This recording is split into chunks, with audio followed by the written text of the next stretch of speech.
Meanwhile, Russia may suspend nuclear arms inspections under a treaty with the United States. This as Washington and its allies are threatening Moscow with potential sanctions.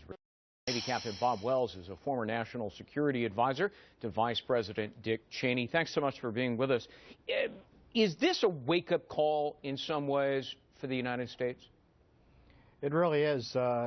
Vladimir Putin and the Russian Federation are playing a power game. The United States is looking at all the deeds that are occurring with regard to the Crimea, looking at all the elements of national power of the Russian Federation to basically shape the situation in the Crimea in advance of the election, as was just discussed. Also, if you look at what the Russian Federation Navy is doing around Sevastopol, sinking a ship in the particular area. Quite clearly, though, the United States response after this wake-up call, as you just put it, Greg, is very smart. We need to be smarter about really seeing the Russians as they are, looking at continuing the effort with the European allies, the NATO, looking at the F-15 flights in support of the Baltics. Smart move also with regard to U.S. Navy destroyer, the Truxtun, entering the Black Sea to support Bulgaria and Romania. I mean, we're sending some of our older jets, less effective jets. Why aren't we sending the F-22 Raptor, the F-35, the Lightning Joint Strike Force to really send a message? I mean, those two alone, make Putin's Air Force look like biplanes. Yes, sir. However, the F-15, and looking at air superiority and command and control from our ground, as well as our NATO command and control capabilities there, as long as we have combat air patrol up in the air, we have air superiority, and we also have, if F-22s or different modern capabilities flow into the NATO forces, they certainly would be an advancement in air superiority. All right, let me ask you this. Putin is now issuing a threat of his own, suspend nuclear weapons inspections. What's his short-term goal, do you think?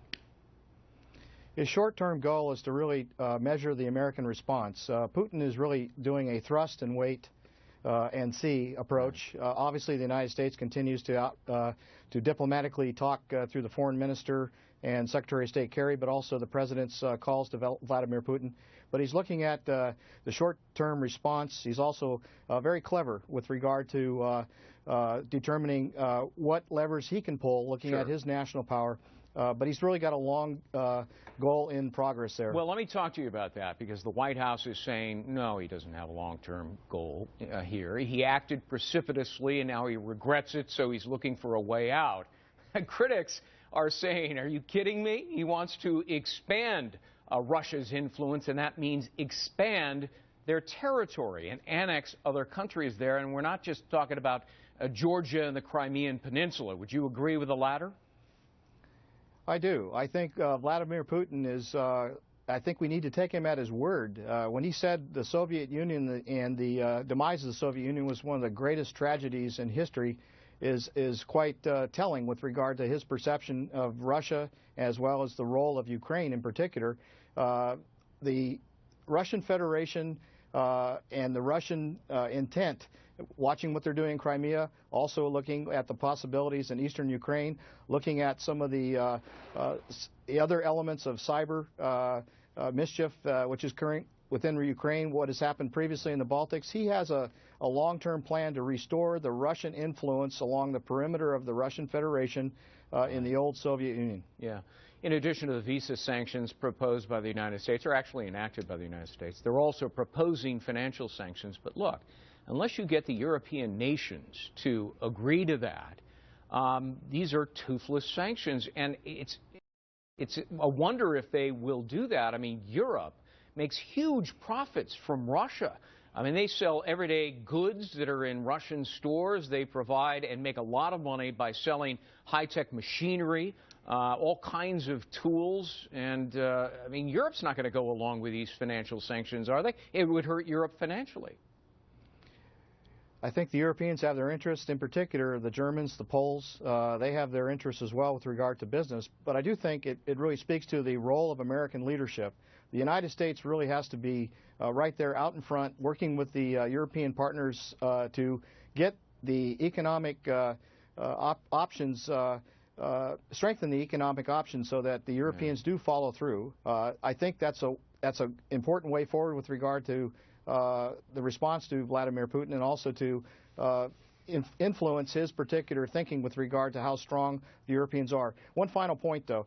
If you recall, during the Cold War with Poland and Gdansk and Lech Walesa and the Catholic Church and Pope John Paul II, once upon a time in the Cold War, many different nations really articulated the fact that the Eastern Europeans and the former Soviet Union countries needed to be free. And I think there's a lot of moral empathy there with regard to the plight of people. And I think that spirit should be rejuvenated again through American leadership, as well as talking with Poland, talking with the other former Soviet Union countries there that really have become free since the end of the Cold War. That's really how all of this began a couple of months ago, when, the people of Ukraine wanted to kick out the ever-controlling and repressive pro-Moscow president, and they did it. But now, of course, we find ourselves with this today. Thanks very much for being with us, Captain Bob Wells. Good to see you. Good to see you, Greg. Thank you very much. Well, here, listen to this.